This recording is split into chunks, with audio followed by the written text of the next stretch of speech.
अस्सलामुअलैकुम दोस्तों, इस बार बहुत ही ज्यादा गर्मी पड़ रही है। इसी गर्म महीने में हज यात्रा भी आयोजित हो रही है और ऐसे में लाखों हज यात्रियों को लू लगने का खतरा है। सबसे अधिक खतरा बुजुर्ग हज यात्रियों और पुरानी बीमारियों से पीड़ित लोगों को है।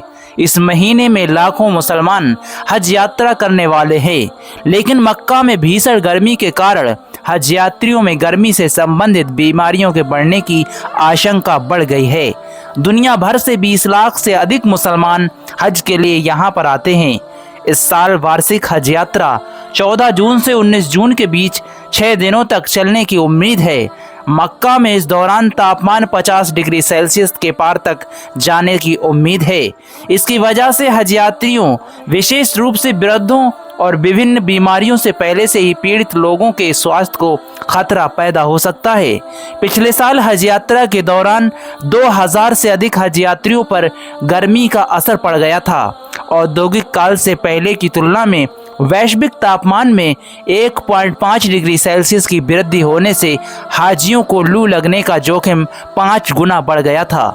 सऊदी अरब सरकार तीर्थयात्रियों की सुविधा और भीषण गर्मी से राहत के लिए अत्यधिक गर्मी को कम करने के मकसद से क्लाउड सीडिंग जैसी उन्नत वर्षा वृद्धि तकनीकों का उपयोग करने की नई रणनीतियों पर विचार कर रही है। तापमान को कम करने की व्यवस्था जो खुले स्थानों को ठंडा रखती है और अच्छी स्वास्थ्य सेवाएं सुविधाएं प्रदान करना शामिल है।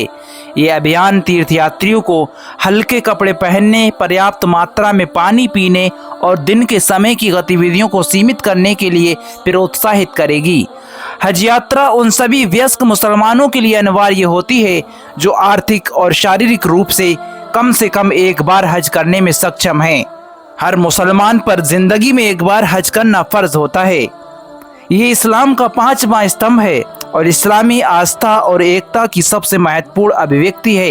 ये अपनी तरह की सबसे बड़ी तीर्थ यात्रा है जिसमें लोग एक छोटे और भौगोलिक रूप से सीमित क्षेत्र में बेहद गर्म और शुष्क मौसम में इकट्ठे होते हैं। हज के लिए पवित्र स्थल पर आने वाले वृद्ध हज यात्रियों और मधुमेह एवं हृदय रोग जैसी पुरानी बीमारियों से पीड़ित लोगों को गर्मी से संबंधित बीमारियां होने का जोखिम अधिक हो जाता है। इसके अतिरिक्त वे भारी सामान भी उठाते हैं, दोपहर में बाहर जाते हैं और दिन में कई बार मस्जिद अल हरम जाते हैं, जिससे उन्हें मक्का की गर्मी और उमस से उत्पन्न होने वाले स्वास्थ्य संबंधी खतरों का सामना करना पड़ सकता है। अत्यधिक गर्मी के संपर्क में आने से कई तरह की बीमारियां भी हो जाती हैं। सऊदी हज यात्रियों के बीच किए गए एक अध्ययन में पाया गया 18.4% लोगों में पुरानी स्वास्थ्य समस्याएं हैं। इनमें मधुमेह सबसे अधिक 55.7%, इसके बाद उच्च रक्तचाप, हृदय रोग और दमा थे। तीर्थयात्री विविध पृष्ठभूमि और अलग अलग देशों से आते हैं। कुछ तीर्थयात्री गर्म उष्णकटिबंधीय देशों से आते हैं और गर्म मौसम में बेहतर ढंग से समायोजित हो जाते हैं, जबकि ठंडी जलवायु वाले देशों के तीर्थयात्री मक्का की अत्यधिक गर्मी को सहन नहीं कर पाते हैं। पहले मक्का की यात्रा कर चुके हज यात्री अपने पूर्व ज्ञान और अनुभव के आधार पर गर्मी से संबंधित जोखिमों का बेहतर प्रबंधन करने में सक्षम होते हैं। मलेशिया, इंडोनेशिया और पाकिस्तान में दुनिया भर के हज अधिकारियों और स्वास्थ्य अधिकारियों ने तीर्थयात्रियों को लू की रोकथाम के बारे में शिक्षित करने में महत्वपूर्ण भूमिका निभाई है। जागरूकता और निवारक उपायों को लागू करने से सभी के लिए एक सुरक्षित और सुखद हज यात्रा सुनिश्चित की जा सकती है।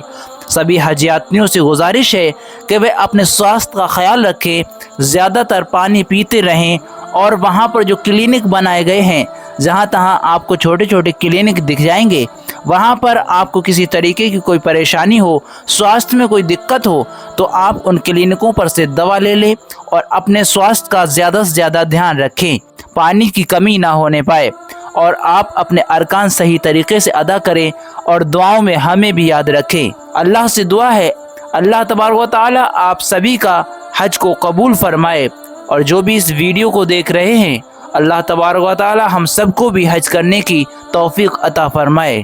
कमेंट सेक्शन में आमीन ज़रूर लिख दें और इस वीडियो को ज़्यादा से ज़्यादा शेयर कर दें।